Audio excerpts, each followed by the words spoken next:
Alhamdulillah, jamaah salat maghrib yang dimuliakan oleh Allah Subhanahu wa taala. Sepindah kita syukur dumateng Allah. Keranten Allah Subhanahu wa taala paring kita niki kathah kenikmatan. Allah Subhanahu wa taala sampun paringi kita niki nikmat mata secara gratis. Nikmat hidung, nikmat mulut, anggota badan sing diparingi Allah Subhanahu wa taala dumateng kita niki sedaya nikmat saking Allah Subhanahu. Niki kita syukuri. Bahkan segala perilaku kita yang menuntun kita ini kepada kebaikan, taat kepada Allah, niku nggih nikmat saking Allah Subhanahu. Alhamdulillah. La in syakartum la azidannakum wa la in kafartum inna 'adzabi lasyadid. Barang siapa yang syukur kepadaku, kepada Allah, maka akan ditambah nikmatnya. Tapi barang siapa yang kufur, yang ingkar atas nikmatnya Allah Subhanahu wa taala, maka sesungguhnya azab Allah itu sangat pedih. Dan inilah jamaah yang mulia yang harus kita syukuri terus, disyukuri terus nikmat saking Allah Subhanahu wa taala. Jangan sampai kita ini kufur atas nikmatnya Allah, karena azab Allah Subhanahu wa taala sangat pedih. Dan tanpa kita sadari, kita itu banyak tidak mensyukuri nikmat. Sudah diberikan kekayaan, ingin tambah kaya. Sudah diberi kesehatan, tidak disyukuri, ingin tambah terus. Kadang kita itu merasa Allah tidak adil, kayak wong kafir, kayak wong tidak taat kepada Allah, dikei sugih, dikei sehat. Tapi sing aku iki sing taat kepada Allah, punya kalimat la ilaha illallah, kenapa kok malah tidak diberi semua itu? Na'udzubillah. Maka kita banyak lagi syukur kepada Allah. Insyaallah nggih. Jamaah yang dimuliakan Allah taala, perkawis ingkang penting ing dalam pagesangan manungsa inggih menika pripun kita niki angsal ridhone Allah. Napa to ridho niku? Ridho niku Allah seneng dumateng kita. Allah sampun rela, Allah sampun seneng napa sing kita lampahi. Kados para sahabat radhiyallahu anhum, mereka itu mempunyai gelar radhiyallahu anhu, orang yang diridhoi Allah, dan Allah Subhanahu wa taala ridho kepada dia, dan dia para sahabat ridho kepada apa yang diputuskan oleh Allah. Maknanya napa? Allah niku bener remen napa sing dilampahi para sahabat iku wis to. Napa-napa sing dilampahi para sahabat wis disepuro kali Allah Subhanahu wa taala. Lan para sahabat remen ridho atas segala keputusan Allah. Ditakdirni kali Allah Subhanahu wa taala niku dados tiyang sing susah kados Bilal, tapi tetap adanya remen syukur atas nikmat yang diberikan oleh Allah. Didadosne tiyang sing kaya kados Abdurrahman bin Auf, maka kekayaannya kaki taat dumateng Allah. Nikilah tiang-tiang sing ridho atas apa yang diberikan Allah kepada mereka. Maka jemaah yang dimuliakan Allah taala, kita lagi kedah teru-teru para sahabat tiang-tiang sing sudah sukses kepada Allah. Nek kita lagi sampun angsal ridhone Allah, masya Allah, kehidupan dunia terasa nikmat, sakit taat dumateng Allah, meskipun tidak diberi kekayaan oleh Allah. Ibadah terasa nikmat, sholat terasa nikmat, zikir terasa nikmat, sedekah dengan ringan, tidak dengan berat. Keranten napa-napa sing kita arep niki pados ridhone Allah. Mboten kelawan pengen dilihat kalih tiyang liya. Tidak pamer. Maka tiang apabila seseorang ini sudah niat islah diri, mencari keridhaan kepada Allah Subhanahu wa taala, maka insya Allah semua urusannya di dunia maupun di akhirat akan dimudahkan oleh Allah. Karena orang ini sudah diridhoi oleh Allah. Di alam kubur, yang dikatakan kubur itu apabila orang yang taat niku sebagai taman-taman surga. Tetapi orang yang ingkar kepada Allah sebagai jurang-jurang neraka. Di mahsyar, dikatakan di mahsyar, matahari didekatkan sedekat mungkin kepada kepala manusia. Tetapi orang yang taat kepada Allah mendapatkan ridhonya Allah Subhanahu wa taala di masa dengan matahari yang begitu dekat, dia mendapatkan naungan daripada Allah Subhanahu wa taala. Duduk di atas mimbar-mimbar yang bertelekan, banyak buah-buahan kenikmatan di padang mahsyar. Tapi orang yang tidak taat kepada Allah, ingkar kepada Allah, tidak mensyukuri nikmat daripada Allah, maka dia akan dimakan oleh keringatnya sendiri. Ada yang keringatnya sampai lutut, ada yang sampai perut, bahkan keringatnya itu sampai menenggelamkan dia. Nanti di sirat, orang yang taat kepada Allah melewati sirat secepat kilat, cepat langsung sampai ke surga tanpa hisab.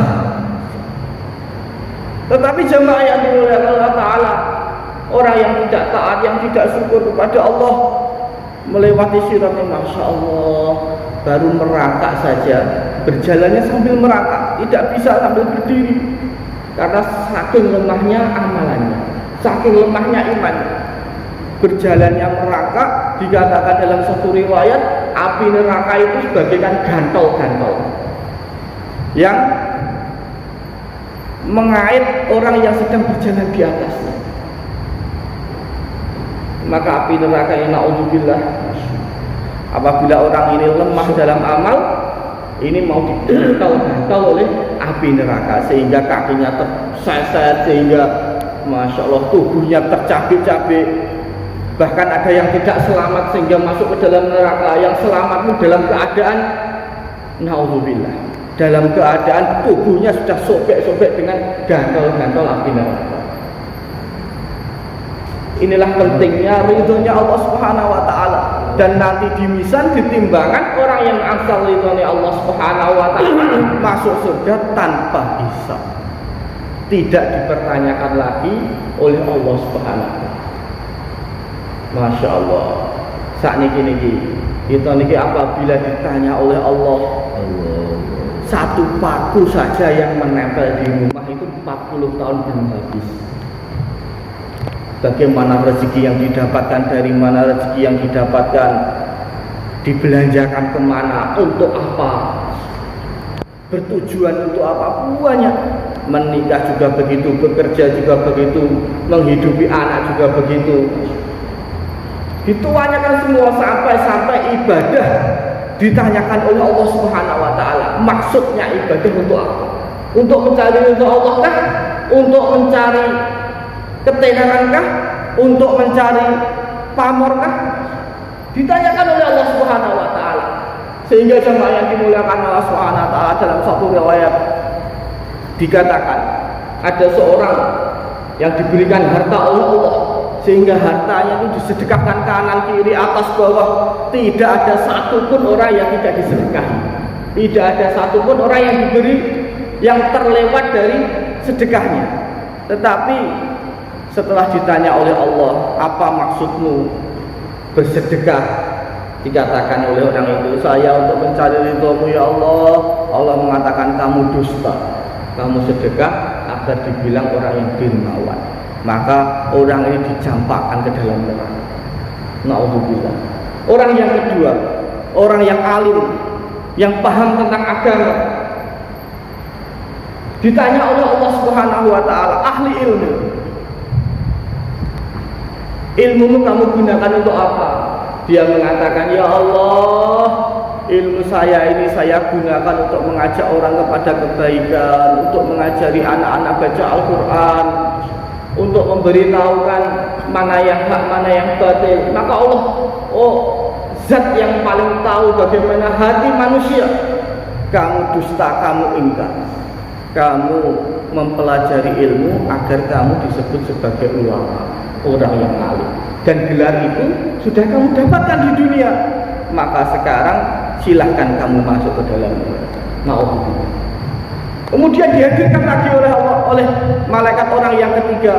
Ini hafid Quran, apal Al-Quran, tetapi niatnya tidak untuk mencari keridhaan Allah. Maka dikatakan, hei hambaku, kamu menghafalkan Quran untuk apa? Saya menghafalkan Quran untuk mengajarkan Al-Quran, untuk mengetahui ilmu-ilmu ya Allah. Tetapi Allah mengatakan kamu dusta, kamu ingkar, kamu belajar Al-Quran agar kamu dipanggil oleh orang-orang itu khorik, orang yang fasih dalam Al-Quran.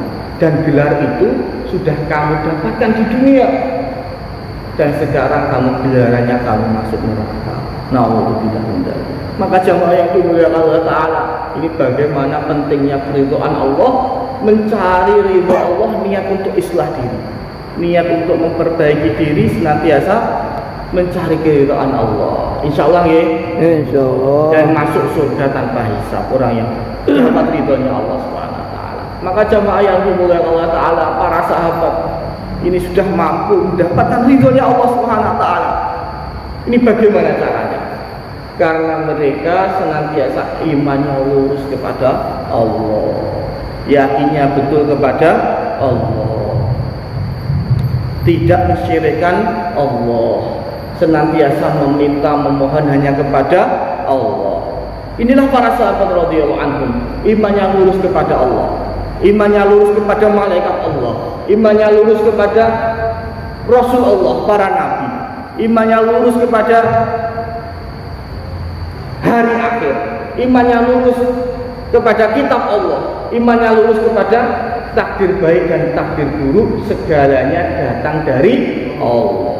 Inilah yang harus kita betulkan. Rukun iman ini harus senantiasa mancap, tidak kurang dari satu. Kalau kurang satu sama dengan nol. Inilah jamaah yang dimuliakan Allah Ta'ala, kita tiru para sahabat. Pertama, para sahabat itu imannya lurus kepada Allah, berharapnya lurus kepada Allah, sehingga apa yang dilakukan oleh para sahabat mendapatkan pertolongan daripada Allah. Sudah banyak kisah para sahabat yang dapat pertolongan Allah. Pada saat Sayyidina Umar, salah satu cerita, pada saat Sayyidina Umar jadi khalifah, itu negara Mekah itu gempa. Maka Sayyidina Umar ini keluar dari tempatnya, menginjak tanah dan berkata, hei tanah, apabila kamu bergetar karena apakah saya kurang adil atas kepemimpinan saya? Dan apabila kamu ini bergetar karena kehendakmu, maka saya tidak butuh kepada kamu. Dan apabila kamu bergetar atas kehendak Allah, saya minta kepada Allah agar kamu tidak bergetar lagi. Maka jemaah yang dimuliakan Allah Ta'ala, bagaimana iman yang lurus Sayyidina Umar radhiyallahu anhu. Ini sampai sekarang dikatakan bahwa Mekah itu tidak pernah gempa lagi. Tidak ada ceritanya Mekah itu gempa, tidak ada ceritanya lagi.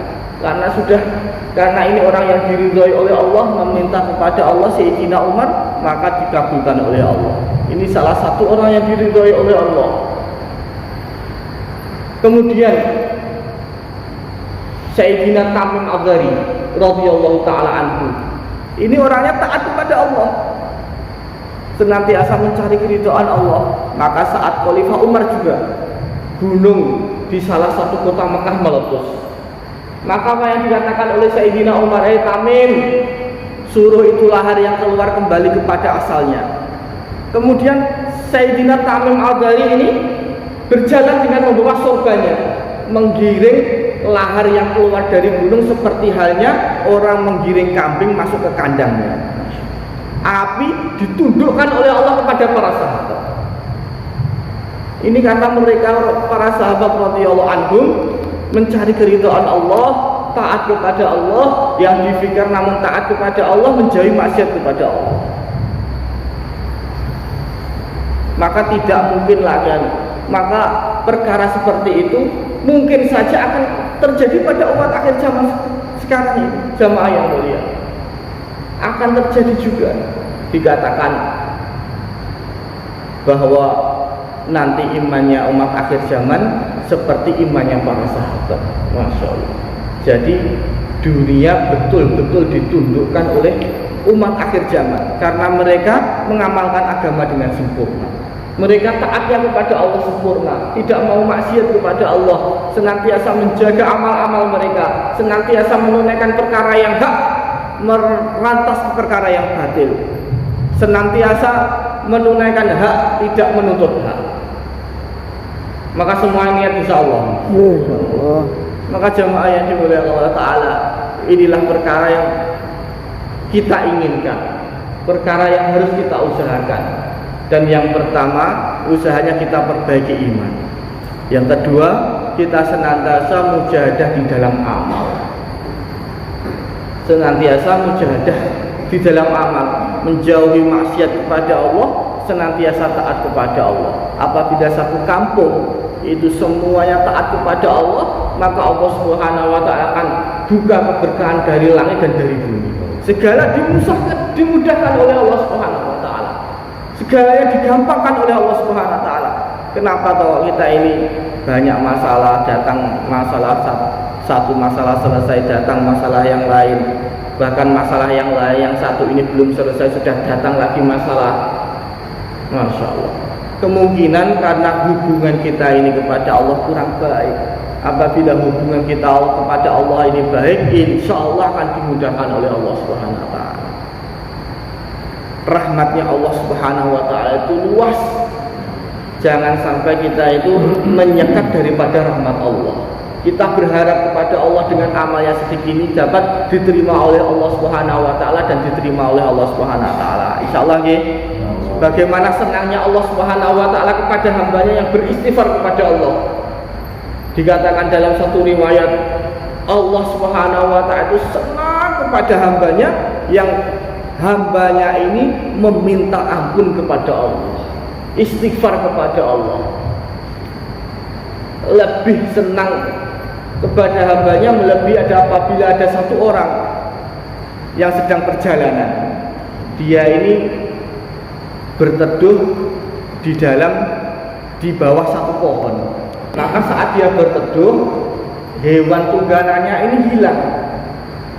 Dan di atas hewan itu ada bekal-bekalnya, ada minuman, ada makanan, ada bajunya, ada perhiasannya, ada hartanya.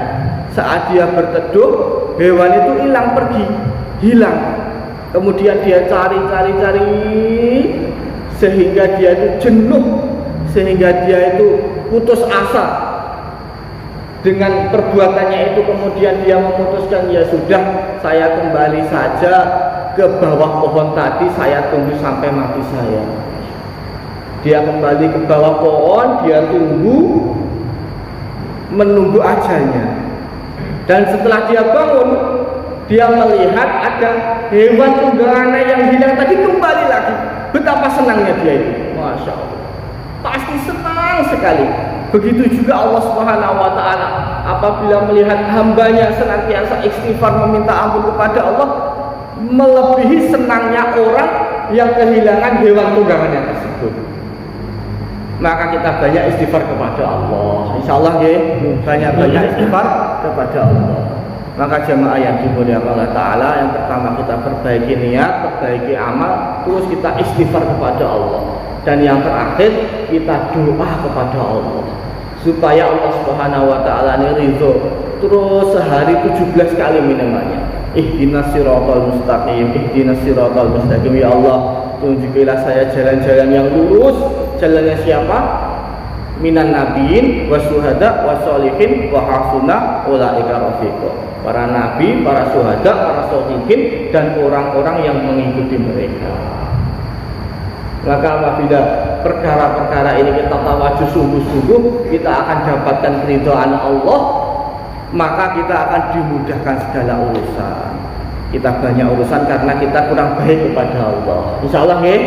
Alhamdulillah jamaah yang dimuliakan oleh Allah Subhanahu wa Ta'ala, ini kita membuat satu program bagaimana kita ini mendekatkan diri kepada Allah.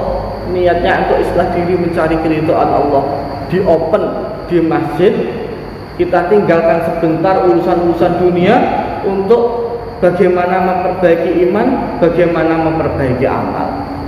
Maka apabila dari jamaah sekalian ada yang ingin ikut ambil bagian, silahkan. Ini nanti di sini kemungkinan lama, bisa ikut ambil bagian. Nanti malam hari ada istighosah dipimpin oleh Pak Ustadz. Kita DP meminta ampun kepada Allah. Yang diharapkan apa? Yang diharapkan mati dapat mengucapkan kalimat la ilaha illallah. Karena seseorang itu mati tidak tahu bagaimana keadaannya kelak. Tetapi dikatakan dalam satu riwayat, seseorang itu mati sebagaimana kebiasaannya. Yang diharapkan apa? Kita